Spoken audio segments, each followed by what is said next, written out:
Hello all, this is Rudy Davis, and I'm going to title this video, Atheism, How the New World Order Sleeps at Night.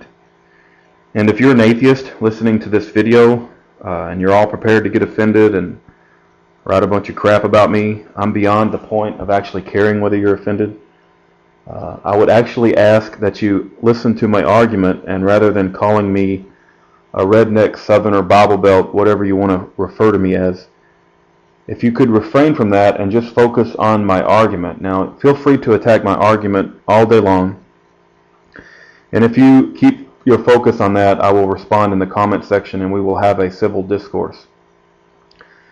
So here goes. I spent a lot of time thinking about the New World Order, where this world is headed, the corruption of our elite leaders, and the rise of atheism in Europe and the rise of atheism in the elite educational circles of America and the higher learning education institutions in America. There's no doubt that atheism is on the rise, and I think there needs to be a new word developed in the English language, because when I think of atheism, I think that three significant things have been rejected. First of all, atheists have rejected God. Second of all, they have rejected their own soul. And third, they have rejected an eternal afterlife. So I'm mostly concerned with atheists that have rejected their own soul and an eternal afterlife. I wish there was a word to distinguish between the rejection of God and the rejection of your own soul, but I do not know of what that word is, so I will use the word atheist. If you happen to be one of those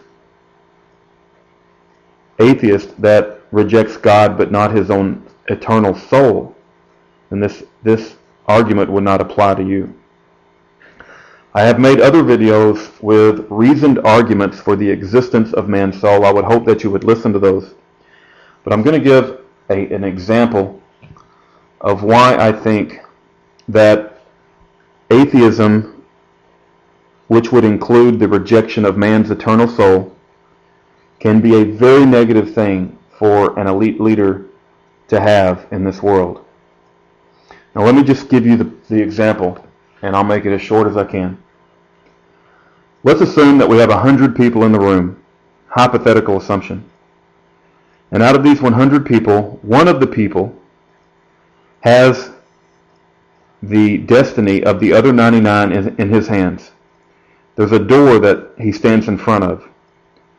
And if he goes through this door, the other 99 people that are in the room will go through immense suffering. But that one person will have gold and silver and immense wealth in this particular life. So in my hypothetical example, let's focus down on the belief system of that one person that holds the destiny of the other 99.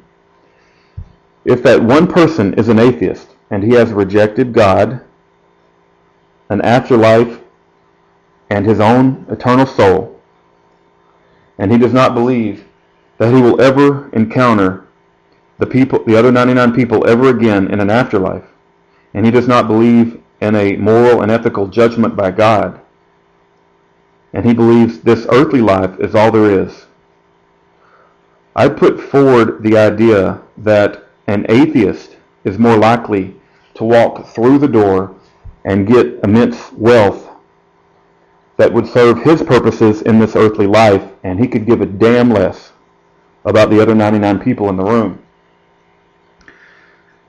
Now, that's why I made my previous video, Atheism is Destructive to Society, because I sincerely believe that the elite leaders of the world, the people that are part of the New World Order, I believe that no matter what they say in public, and the cabal that makes up the international bankers that's part of the private Federal Reserve that actually own and run the world, they may tell you they are religious. How stupid do we have to be to actually believe anything on mainstream media or from our elite leaders? If you don't believe that there is an immense amount of corruption in the elite leaders of the world, then you and I have little in common to continue this conversation. So what they publicly profess to believe is not important, because I do not believe the majority of them. Ron Paul is an exception. But I would offer for your consideration that if the elite leaders of the world are atheists, which means they have rejected a judgment by God, but let's forget God for the moment. Let's just focus on they have rejected their own eternal soul. They have rejected an afterlife. They do not believe that they will be held accountable by their fellow men in an afterlife. They are more likely to walk through the door and obtain an immense amount of wealth in this earthly life. And I believe that's what's happening with the elite leaders of the New World Order, and I believe that their sincere belief in atheism is what allows them to sleep at night. If you're an atheist, before you attack me, think about my argument and let me know where you believe my logic is wrong. Thank you, and God bless you all.